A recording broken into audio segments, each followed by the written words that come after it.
اب جو ہے نا ہم اپنے مسئلے پہ آتے ہیں کہ یہ مسئلہ کب شروع ہوا اور اس کے مین جو آج تک چلنے کی وجہ ہے وہ کیا ہے۔ یہ جو 20 سال میں نے شروع میں جس کا ذکر کیا وہ یہ ہے کہ 2001 سے ہم دیکھ رہے ہیں کہ جب سے جنرل مشرف کی حکومت تھی، تب جنرل مشرف نے کچھ زیادہ ہی انسرجنسی بڑھائی وہاں، اور وہاں جس طریقے سے فوجی چاونیاں قائم ہوئی ہیں، اور وہاں جس طریقے سے لوگوں کے درمیان چیک اینڈ بیلنس کا جو سسٹم حکومت نے قائم کیا وہ کچھ زیادہ سخت میں کہہ سکتا ہوں کہ وہ تھی۔ تو اس کے بعد 2006 میں ڈیرہ بوٹی میں جو آپریشن ہوا اور وہاں کے رہائشیوں کو مطلب مارا گیا، اور اسی طریقے سے ہمارے جس طریقے سے سولجر شہید ہوئے، اور اس کے بعد یہ مسلسل چلتا رہا۔ لیکن اس کے پیچھے میں آپ لوگوں کو جو بات بتانے جا رہا ہوں وہ یہ ہے کہ اس کے پیچھے حکومت کا کیا مائنڈ سیٹ ہے، حکومت کیوں یہ سب کچھ کر رہی ہے، اور دوسری طرف سے بلوچ قوم آج تک اس مسئلے کو لے کے اتنا سیریس ہو کے کیوں بیٹھی ہے۔ حکومت کا تو حکومت کی جو مین وجوہات ہیں وہ ان میں سے ایک وجہ یہ ہے کہ وہ ہم سے مراد بلوچوں کو ان پڑھ اور جاہل اور گوار سمجھتے ہیں۔ وہ یہ سمجھتے ہیں کہ they don't know anything, اور وہ جو کچھ بھی کر رہے ہیں وہ کسی سردار کی کہنے پہ کر رہے ہیں، یا پھر ہمارے جو پڑوسی کچھ ممالک ہیں ان میں سے افغانستان اور انڈیا شامل ہیں، ان کے کہنے پہ یہ سب کچھ ہو رہا ہے، اور وہ وہاں سے ان کو ہیلپ مل رہی ہے، اور جس کی بدولت یہ سب کچھ چل رہا ہے۔ میں اس بات کو بالکل ڈس ایگری کرتا ہوں۔ میں سمجھتا ہوں کہ بالکل بھی ایسا نہیں ہے۔ یہ ایک پہلو ضرور ہے کہ جس طریقے سے ہمیں انڈین نیوز پہ خبریں ملتی ہیں کہ پاکستانی حکومت بلوچستان میں ظلم و زیادتی کر رہی ہے، یہ ہوتا ہے، یہ نیچرلی ایک چیز ہے۔ جس طریقے سے ہم لوگ مختلف موضوعات کو لے کے اقوام عالم میں اور اقوام متحدہ میں جس طریقے سے انڈیا پہ الزامات دھرتے ہیں، یا پھر شاید ان میں کوئی حقیقت بھی ہے، لیکن سیم اسی طریقے سے وہ بھی اپنا ایک سافٹ امیج اور ہمارا جو ہے نا امیج خراب کرنے کی کوشش کریں، لیکن ہم یہ نہیں کہہ سکتے کہ وہ مکملی طور پہ بلوچ قوم کے ساتھ ہیں یا پھر ان کو ہیلپ دے رہے ہیں، ٹھیک ہے۔ اور سیم افغانستان کی بات ہے۔ لیکن جو اسٹیٹ یہ سمجھتی ہے کہ یہ جو بلوچ قوم ہے ان کو وہاں سے ہیلپ مل رہی ہے، اور باقی دیکھیں سب ہمارے ساتھ ملے ہوئے ہیں، اور باقی ہم معاشرے کو، باقی ہم ملک کو یہ سمجھاتے ہیں، یہ بتاتے ہیں کہ دیکھیں بلوچ تو سارے ہمارے ساتھ ہیں، یہ دیکھیں یہاں پہ مکمل طور پہ آزادانہ طور پہ الیکشن ہوتے ہیں، اور لوگ الیکٹ ہو کے یہاں پہ اسمبلی میں آتے ہیں، اور سوری، تو انہی کے ریپرزنٹیٹو ہوتے ہیں، ہمارے یہاں مسئلے مسائل بتاتے ہیں، اپنے مسئلے مسائل بتاتے ہیں، اور ان کا ہم لوگ حل بھی کر لیتے ہیں۔ آپ اگر بلوچستان کی بجٹ کو دیکھیں، اگر آپ لوگ یہ کہتے ہیں کہ بلوچستان میں بجٹ کی کوئی کمی ہے، تو ہم لوگوں نے دیکھیں بجٹ پچھلے 10-12 سالوں میں 5 سے 6% بڑھائی ہے۔ میں ان ساری باتوں سے ایگری کرتا ہوں کہ بالکل ایک طرح سے اسٹیٹ پوری کوشش کر رہی ہے کہ میں بلوچستان کو اپنے ساتھ لے کے چلوں، لیکن جو بلوچستان کا مین مسئلہ ہے اس تک یا تو اسٹیٹ پہنچنا نہیں چاہ رہی، یا پھر اسٹیٹ کی جو ہے نا نظریں کمزور ہو گئی ہیں۔ ان کے جو اسٹیٹ کے چلانے والے لوگ ہیں ان کو چاہیے کہ اپنے جو ہے نا نظر چیک کروائیں اور اس سائز کے چشمے لے کے پہنیں تاکہ ان کو وہاں کے مسئلے نظر آئیں۔ اچھا، جو بلوچوں کے مسئلے ہیں وہ کیا سمجھتے ہیں اس تناظر سے، وہ میں پھر آپ لوگوں کو بتاتا چلوں۔ جو مین مسئلہ ہے وہ یہ سمجھتے ہیں کہ ہمیں مظلوم رکھا جا رہا ہے، اور ہمیں پہلے دن سے ہمارے اوپر ظلم و زیادتیاں کی جا رہی ہیں۔ کیونکہ میں ایک بلوچ ہوں، میں بلوچوں کے درمیان رہتا ہوں اور مجھے بلوچی زبان آتی ہے، تو آج تک ہمارے بلوچی زبان میں جس طرح کے ضرب المثل اور محاورے وہاں بولے جاتے ہیں، ان محاوروں میں بھی ہمیں واضح طور پہ نظر آتی ہے کہ وہ یہ سمجھتے ہیں کہ حکومت پاکستان ہمارا جو ریاست وہ ہمارے ساتھ ظلم و زیادتی کر رہی ہے، اور ہم ان سے بدلہ لیتے رہیں گے۔ تو یہ مائنڈ سیٹ آئی کہاں سے؟ یہ مائنڈ سیٹ اگر ہم دیکھیں جب یہاں جنرل مشرف نے آپریشن کی تو خیر بشمری یہاں سے نکلے اور افغانستان گئے، وہاں سے پھر رشیا گئے اور وہاں رہتے رہے، اور جو خیربش مری وہاں سے جو ایک نظریہ لے کے آئی ہے نیشنلزم کی، اور ساتھ میں ساتھ جو فرانس اور رشین ریولیوشن ہوئے تھے، وہ سارے کا سارا سوچ اور وہ سارے کا سارا علم اپنے ساتھ لے کے آئی یہاں پہ کوئٹہ میں۔ تو وہ مسلسل بھی مجھے کوئی سال تو یاد نہیں ہے، لیکن وہ مسلسل 5 سے 6 سال تک حق توار کے نام پہ ایک نشست منعقد کرواتے رہے۔ وہاں پہ وہ لوگ اسٹوڈنٹ جاتے رہے، اور بڑے شوق سے وہ وہاں جاتے رہے، اور ان میں کیونکہ جس کا مسئلہ ہوتا ہے وہ اپنے مسئلے کو ڈھونڈنے کے لیے ان کی کوشش یہ ہوتی ہے کہ اس کا کوئی نہ کوئی حل نکالیں۔ اگر مجھے یہاں کوئی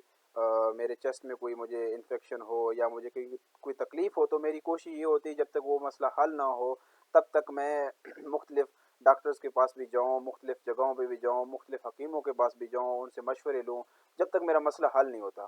تو جو بلوچ قوم ہے، جو پڑھے لکھے لوگ ہیں، وہ پھر اسی طریقے سے اپنے مسئلے کا کوئی حل ڈھونڈنے کے لیے نکلے، تو ان کو گھر میں ہی خیربش مری ملے۔ وہاں انہوں نے کیا کیا، انہوں نے وہ جو وہاں سے جو تحریک کی کتابیں تھیں، فرینچ اور ریولیوشن، اس کے ساتھ ساتھ رشین ریولیوشن کی کتابیں، وہ اپنے ہمراہ یہاں ساتھ لے کے آئی، ان کو یہاں ٹرانسلیٹ کروایا، اور باقی جو بلوچ اسٹوڈنٹس تھے ان میں یہاں تقسیم کرتا رہا۔ اس کے علاوہ اسٹڈی سرکل منعقد کرتا رہا، اور یہ اسٹڈی سرکل کی بدولت آج ہم یہاں یہ سب کچھ دیکھ رہے ہیں کہ کس طریقے سے ان کے دماغ میں مکملی طور پہ یہ چیز آ چکی ہے کہ ریاست ہمارے ساتھ زیادتی کر رہی ہے، اور اس کا حل ایک ہی ہے، وہ حل یہ ہے کہ ہم لوگ ان کے خلاف لڑتے رہیں جب تک ہمیں وہ مکمل طور پہ آزاد نہ کر دیں، جب تک بلوچستان کے جتنے وسائل ہیں، جتنے اختیارات ہیں، وہ ہمارے حوالے نہ کیے جائیں۔ تو یہ ایک جو دوسری بات وہ جو میں بتانا چاہ رہا تھا کہ یہ مائنڈ سیٹ آئے کہاں سے۔ تو اب دیکھیں، ہم تو اس کا حل ڈھونڈتے ہیں کہ اس کا حل کس طریقے سے کی جا سکتی ہے۔ شروع میں نے ایک بات بتائی تھی کہ 3 مین وجوہات کہ کن وجوہات کی بنا پہ ایک قوم مظلوم رہتی ہے، جس پہ ہر وقت کوئی نہ کوئی حکمرانی کرتا رہتا ہے۔ وہ وجوہات میں نے یہ بتائے تھے کہ ایجوکیشن، اور مطلب کہ ان اویئرنیس، الٹریسی ریٹ جہاں کم ہو، اکنامیکل کنڈیشن جس قوم کے بدتر ہوں، اور اس کے علاوہ میں نے بات کی تھی کہ جو ہے نا بلوچ قوم خود بذات خود جو ہے نا کس طرح کا مائنڈ سیٹ رکھتے ہیں، اور ان کی میں نے مینورٹی اور میجورٹی کی بات کی تھی کہ کس طریقے سے جہاں آبادی کم ہو جن لوگوں کی، تو کس طریقے سے جو زیادتی رکھنے والے، جو زیادہ تعداد میں آباد لوگ ہوتے ہیں، وہ کس طریقے سے دوسرے پہ حکمرانی کرتے ہیں۔ تو یہ مین 3 فیکٹس تھے۔ تو اب جو ہے نا، اب ریاست کو کیا کرنا چاہیے اور کس طریقے سے یہ مسئلہ حل ہو سکتا ہے۔ تو اس کے جو میرے دماغ میں جو چیزیں آ رہی ہیں وہ یہ ہے کہ سب سے پہلے تو ریاست کو چاہیے کہ وہ وہاں سے جتنی انہوں نے جس تعداد میں وہاں بھاری نفری وہاں پہ رکھی ہوئی ہے نا، اس کو کسی حد تک وہاں سے ہٹائے،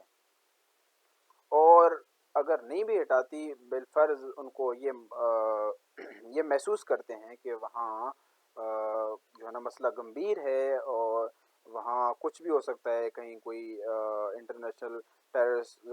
تنظیم وہاں کسی ہمارے اسٹیٹ کی پراپرٹی کو نقصان دے سکتی ہے، تو نہ ہٹائیں، رکھیں وہاں۔ لیکن بات یہ ہے کہ وہاں جو الیکشن کا ایک پروسیجر ہے اس کو مکملی طور پہ آزاد رہنے دیں، وہاں ہر بندے کو یہ حق ہو کہ وہ اپنے مرضی کا کوئی ریپرزنٹیٹو چنے، لیکن انفارچونیٹلی وہ وہاں نہیں ہو رہا۔ اگر ہم غور کریں تو اب اگر آپ کوئٹہ سٹی کی مثال لے لیں، وہاں جو ہمارے ڈپٹی اسپیکر، سابقہ ڈپٹی اسپیکر قاسم سوری وہاں سے جو ہے نا الیکشن جیت کے اسمبلی میں آئے تھے، اگر ہم غور کریں تو قاسم سوری کی وہاں اپنی کوئی ذاتی حیثیت نہیں ہے، لیکن اس کے باوجود وہ وہاں سے الیکشن جیت کے یہاں آئے تھے۔ سیم اسی طریقے سے ہم لوگ اگر 2013 کے الیکشن میں دیکھیں تو میں آپ کو وہ مثالیں دے رہا ہوں جو میرے آنکھوں کے سامنے جو گزری ہیں، جو میں نے دیکھی۔ جس طریقے سے سرفراز بگٹی کی مثال لے لیں جو وزیر داخلہ بلوچستان رہے، اس کی بھی اپنی کوئی ذاتی حیثیت نہیں تھی، نہ کوئی سیاسی حیثیت تھی، لیکن وہاں سے الیکشن جیتا ڈیرہ بگٹی سے، اور وہ وزیر داخلہ رہا۔ اس کے ساتھ ساتھ اس کے پاس 7 اور وزارتیں بھی تھیں۔ تو آپ اندازہ لگا لیں جو بندہ عوام کا اپنا نمائندہ نہیں ہوتا تو وہ کس طریقے سے جو ہے نا عوام کے فیصلوں میں آ کے عمل دخل کر کے کس طریقے سے ان لوگوں کے دماغوں میں فطور پیدا کر دیتی ہے۔ تو سرفراز بگٹی نے بھی یہی کیا۔ میں اس پہ کوئی تنقید کرنے کے ارادے میں نہیں ہوں، میں تو ایک مسئلے کی جو ہے نا نشاندہی کرنا چاہ رہا ہوں کہ کس طریقے سے اگر آپ لوگوں کے عوام کے اپنے نمائندے نہیں چنے جاتے تو وہ کس طریقے کیا کیا مسائل پیدا ہو سکتے ہیں۔ تو ابھی بلوچستان کا بھی یہی سچویشن ہے۔ اب اگر جو رولنگ پارٹی ہے بلوچستان عوامی پارٹی، اس میں جتنے بھی ہمیں لوگ نظر آتے ہیں تو ان میں سے اکثر ایسے ہی ہیں کہ ان کا اپنا کوئی سیاسی سفر نہیں ہے، بہت ہی کم سفر ہے۔ اب اگر جو وزیر اعلیٰ بلوچستان ہے، یہ ایک آزاد اور جمہوریت رکھنے والی ملک کے منہ پہ ایک زوردار تمانچہ ہے کہ وہ کس طریقے کا بندہ ہم لوگوں کو ہمارا وزیر اعلیٰ بنا دیا گیا، جس کی اپنی کوئی ذاتی سیاسی سفر نہیں ہے۔ ہم لوگ دیکھتے ہیں کہ جس طریقے سے اس نے مسلم لیگ کاف جوائن کیا، اور اسی ایک کاف لیگ کی جوائننگ کی وجہ سے وہ آج پہلی دفعہ نہیں دوسری دفعہ وزیر اعلیٰ منتخب ہوئے ہیں۔ اور ایون کہ وہ شخص ہیں کہ ہی کانٹ اسپیک پراپرلی، مطلب وہ بندہ مکمل طور پہ بول نہیں سکتا، اور ان کو آپ نے وہاں 1.5 سے 2 کروڑ لوگوں کا ریپرزنٹیٹو بنایا۔ وہ بندہ ہے کہ آج وہ مطلب آپ کہہ سکتے ہیں کہ اس ملک کا 5واں بڑا جو ہے نا طاقتور انسان ہے۔ وہ ایک صوبے کا سربراہ ہے۔ وہ بندہ ہے کہ جو مکمل طور پہ بات نہیں کر سکتا، وہ اپنی بات دوسروں تک پہنچا نہیں سکتا، تو وہ کیا دوسروں کی بات سنے گا، اور اس کا کیا جو ہے نا اس کے کیا نتائج ہو سکتے ہیں۔ تو اب میں نے ان لوگوں کی نشاندہی اس وجہ سے کی کہ آپ ان سے اندازہ لگا سکتے ہیں کہ الیکشن کس طرح ہو رہے ہیں وہاں پہ، اور کس طریقے سے لوگ منتخب ہو کے اسمبلی میں آ رہے ہیں۔ تو اس کا حل ایک ہی ہے کہ آپ لوگوں کو اویئر کریں، آپ لوگوں کو آزاد چھوڑیں، ان کو کہیں کہ آپ کی اپنی مرضی کا آپ جس کو ووٹ ڈالیں، اور آپ وہاں یہ سچویشن کریٹ کریں کہ لوگ آزادانہ طور پہ الیکشن میں حصہ لیں، اور آپ ان کو پیچھے سے کوئی کال نہ کریں، آپ ووٹرز کو پیچھے سے ڈرائیں دھمکائیں نہیں، آپ ان کو آزادی دیں کہ وہ اپنے آپ، ہاں یہ ضرور کر سکتے ہیں بحیثیت ریاست آپ کا فرض ہے کہ آپ اویئرنیس پھیلائیں، آپ ان کو سمجھائیں، آپ ان کو بتائیں کہ کس سیاست ہوتی کیا ہے، اور آپ کس طرح لوگوں کو چنیں۔ آپ ان کو یہ نہ بتائیں کہ کس کو چنیں کس کو نہ چنیں، آپ جو ہے نا وہاں الیکشن میں ڈائریکٹلی حصہ نہ لیں۔ تو پہلی بات تو یہ۔ دوسری بات، اس مسئلے کا حل یہ ہو سکتا ہے کہ آپ ان کو ایجوکیٹ کریں، لیکن انفارچونیٹلی جس ضلع سے میں بلونگ کرتا ہوں وہاں کوئی 4200 کے تعداد میں ایجوکیشن سٹاف ہے، لیکن وہاں جو پڑھانے والے لوگوں کی تعداد ہے وہ 100 بھی نہیں، اور وہاں فیمیل لٹریسی ریٹ 1% ہے۔ تو آپ اس سے اندازہ لگا سکتے ہیں کہ وہاں کتنی اویئرنیس ہے۔ وہاں لوگ بول نہیں سکتے، وہاں لوگ سمجھ نہیں سکتے کسی چیز کو، ان کو سیاست کے کسی ایک نقطے کا بھی نہیں پتہ کہ سیاست کس چیز کو کہتے ہیں، کس طریقے سے لوگوں کو ووٹ ڈالنا ہوتا ہے، اور کس طریقے سے اپنے حق کے بارے میں بولنا ہوتا ہے۔ تو آپ جتنی ایجوکیشن پھیلائیں گے، جتنا زیادہ لوگوں کو پڑھائیں گے، جتنا زیادہ لوگوں کے اندر شعور لے کے آئیں گے، تب ہی وہ لوگ اپنے لیے ایک نمائندہ منتخب کر سکتے ہیں۔ یہ بھی اسٹیٹ کی ذمہ داری ہے کہ وہ وہاں انشور کروائے جن جن اضلاع میں یہ سارے مسئلے پیدا ہو رہے ہیں، جن جن اضلاع میں جو لوگ اسٹیٹ کے خلاف اٹھ رہے ہیں، وہاں پہ ان کو ایجوکیشن انسٹیٹیوٹ کا تعداد بڑھانی چاہیے، اور جو پہلے سے ہیں ان کو فعال کریں، جس طریقے سے وہ بند ہیں، جس طریقے سے ہزاروں کی تعداد میں ہمارے اسٹوڈنٹس، ہمارے بچے جس طریقے سے اسکولوں سے باہر ہیں، وہ اگر پڑھیں گے تب ہی کچھ ہو سکتا ہے۔ اور جو تیسری بڑی بات ہے وہ یہ ہے کہ وہاں لوگوں کا کوئی ذریعہ معاش کوئی خاص نہیں ہے، وہاں مال مویشی لوگ رکھتے ہیں، اس کے علاوہ جتنے بھی معدنیاتی وسائل ہیں، وہ جو کمپنیز وہاں پہ ہیں، وہاں سے وہاں وہ جو ان کو ملازمین ملے ہیں، ملازمتیں ملی ہیں، ان پہ ہی ان کی معاشی زندگی منحصر ہے، لیکن ان کی تعداد بہت کم ہے، اور وہ جو سلیکٹ ہوتے ہیں ان کی جو ایک ریکروٹمنٹ کا جو پروسیجر ہے وہ بھی بالکل غلط ہے۔ میں غلط اس سینس میں کہہ رہا ہوں کہ وہاں جس کی زمین ہے، جس کی زمین پہ ویل لگائے جاتے ہیں، تو حکومت انہی کو اجازت دیتی ہے کہ وہ اپنے من مانی کا کوئی بھی بندہ ان کو حکومت کو ان کا نام دے دیں، اور یہاں سے وہ کمپنی اس بندے کو منتخب کر کے وہاں ملازمت دے دیتی ہے۔ تو جو غریب غربا ہیں وہ پھر باہر ہی رہ جاتے ہیں، کیونکہ وہ جو زمینیں ہیں وہ اگر ہم غور کریں تو وہ زمینیں وہاں کے وڈیروں کے ہیں، وہاں کے سردار حضرات ہیں ان کے ہیں، تو وہ اپنے من مانی سے مراد ہے، کیونکہ ان کا حق بنتا ہے، کیونکہ حکومت ان کو اجازت دیتی ہے کہ وہ اپنے ہی لوگوں کو رکھیں۔ تو اب وہ معاشی طور پہ بھی برے حالت میں ہیں۔ اب آپ مجھے بتائیں کہ یہ تینوں وہاں اتنے بڑے مسئلے ہیں، اب اگر یہ تینوں مسئلے حل نہیں ہوتے تو وہ لوگ کہاں سے اویئر ہوں گے؟ ان کو کیسے سمجھ آئے گی کہ ہم لوگ کسی ریاست کے شہری ہیں؟ ان کو یہاں تک یہ نہیں پتا کہ شناختی کارڈ بھی کسی چیز کا نام ہے۔ شناختی کارڈ میں اس سینس میں کہہ رہا ہوں کہ ان لوگوں کو اپنے آپ کو پاکستانی شہری ہونے کا حق تک کی جو باتیں ہیں کہ ایک پاکستانی شہری کے کیا حق حقوق ہیں وہ بھی نہیں پتا۔ تو آپ کیا اسٹیمیٹ کر سکتے ہیں، آپ کیا اندازہ لگا سکتے ہیں کہ وہاں اس مسئلے کا کیا حل ہو سکتا ہے؟ اب مسئلے کو حل کرنے کے لیے ہوتا کیا ہے؟ مطلب ایسے نہیں ہے کہ پاکستانی حکومت اس مسئلے کو حل کرنے کی کوشش نہیں کر رہی ہے، بالکل کر رہی ہے، لیکن اس مسئلے کو سطحی طور پہ دیکھا جا رہا ہے۔ وہ کیا کرتے ہیں کہ وہ یہاں وہ جو ہمارے الیکٹڈ نمائندے ہیں ان کو لے کے آ کے بیٹھ جاتے ہیں، ان سے جو ہے نا صلاح مشورہ کرتے ہیں کہ کیا کیا مسائل ہیں اور اس کا کیا حل نکالا جا سکتا ہے، یا پھر انفارچونیٹلی ان افسران کو بلایا جاتا ہے جنہوں نے بلوچستان میں سرو کیا ہے،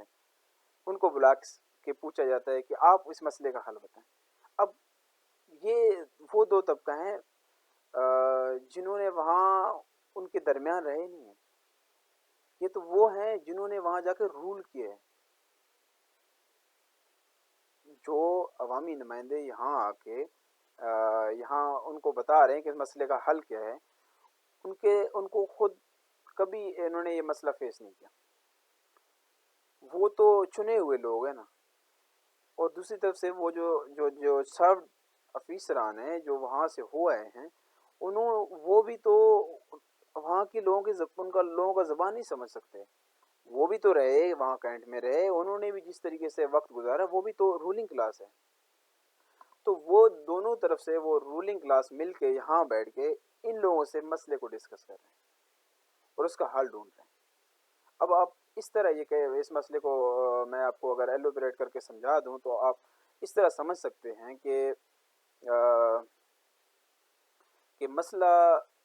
تیسرے بندے کا ہے، اور یہ دو جو بندے ہیں جو اس مسئلے کو ڈسکس کر رہے ہیں، جو اس کا کوئی حل نکال رہے ہیں، وہ ان کا اس مسئلے سے کوئی لینا دینا نہیں، اور نہ وہ اس مسئلے کو سمجھ سکتے ہیں